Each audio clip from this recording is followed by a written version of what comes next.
madaxweynaha Puntland Cabdi Muuse waxa ay ku tilmaameen faragelinta iyo daandaansiga iyo ku xadgudubka joogtada uu ku hayo dhulka Somaliland gaar ahaan bay yiraahdeen qaybo kamid ah gobolada Sool iyo Sanaag iyo Togdheer. Ahmed Saciid Cige ayaa Hargeysa nooga soo warramay. warkan golaha guurtida Somaliland oo uu ku saxeexay yahay gudoomiye ku-xigeenka koowaad ee guurtida Sheekh Axmed Sheekh Nuux Furre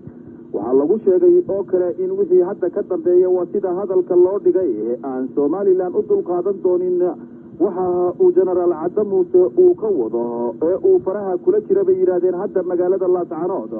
iyada oo lagu wajihi doono bay yiraahdeen tallaabo kasta oo lagu sugayo karaamada midnimada iyo wadajirka shacbiga reer Somaliland. warkan golaha guurtidu waxa uu sheegaya oo kale in beesha caalamka iyo dawladaha deriska ay ku wargelinayaan in daandaansiga iyo weerarada joogtada ah ee uu ku hayo Generaal Cabdi Muuse dhulka Somaliland bay yiraahdeen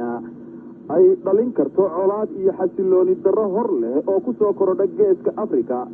diina murgin doonta ayay yiraahdeen qaska iyo deganaansho la'aanta mantiqadan.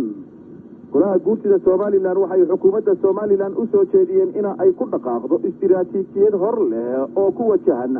xaaladan ku soo korodhay yiraahdeen mantiqada. waxay kale oo xisbiyada mucaaridka iyo dadweynaha Somaliland ay ugu baaqeen siday hadalka u dhigeen wadajir iyo isku tashi lagaga gudbay yiraahdeen marxaladda cusub ee soo korodhay. mudane Axmed Maxamed Aadan Qaybe oo ah siyaasi ka soo jeeda degmada Buuhoodle kana mid ah xubnaha golaha guurtida Somaliland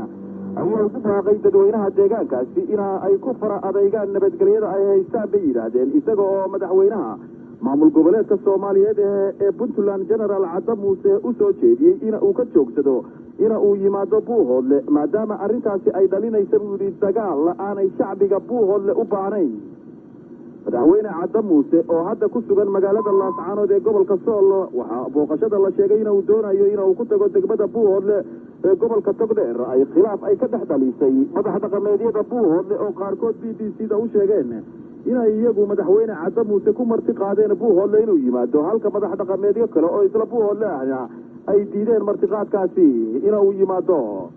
ciidamada Somaliland ee jiida hore ee Laascaanood iyo Buuhoodle ayaa warar xogaali waxay xaqiijiyeen in heegan culus la geliyay maalmahan